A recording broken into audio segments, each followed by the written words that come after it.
प्रिय भक्तगण, आज हम आपको एक कथा का श्रवण करा रहे हैं जो सुनने मात्र से आपके जीवन में सुख, संपत्ति और धन की वर्षा होगी। रमेश कहता है कि हे प्रभु, आप ही बताओ दुखों का अंत कैसे किया जाए।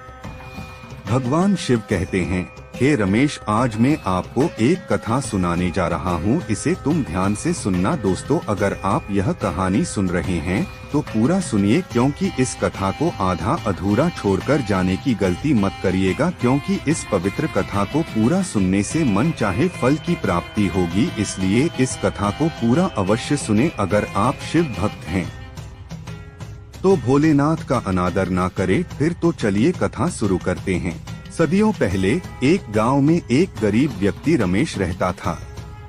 उसके जीवन में लगातार दुख और परेशानियां चल रही थीं। हर दिन उसकी स्थिति और भी कठिन हो जाती थी। एक दिन निराश होकर उसने सोचा कि भगवान शिव से मदद मांगी जाए। रात के समय रमेश ने गहरी तपस्या की और महादेव से सच्चे मन से प्रार्थना की। उसने अपने दिल की गहराइयों से महादेव को बुलाया और उनके चरणों में अपने दुखों की गाथा सुनाई। उसकी प्रार्थना इतनी भावुक थी कि भगवान शिव ने उसकी स्थिति को समझा और उसकी मदद का निर्णय लिया। अगले दिन महादेव ने सपने में रमेश को दर्शन दिए।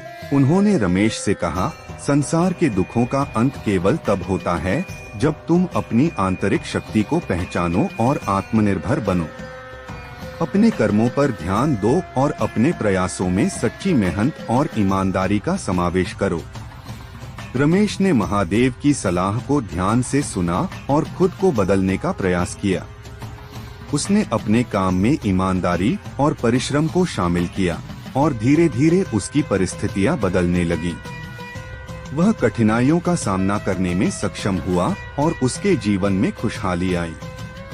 महादेव की इस प्रेरणा ने रमेश को सिखाया कि दुखों का अंत तब होता है जब हम अपनी आंतरिक शक्ति को पहचानते हैं और अपने कर्मों में ईमानदारी और मेहनत को शामिल करते हैं।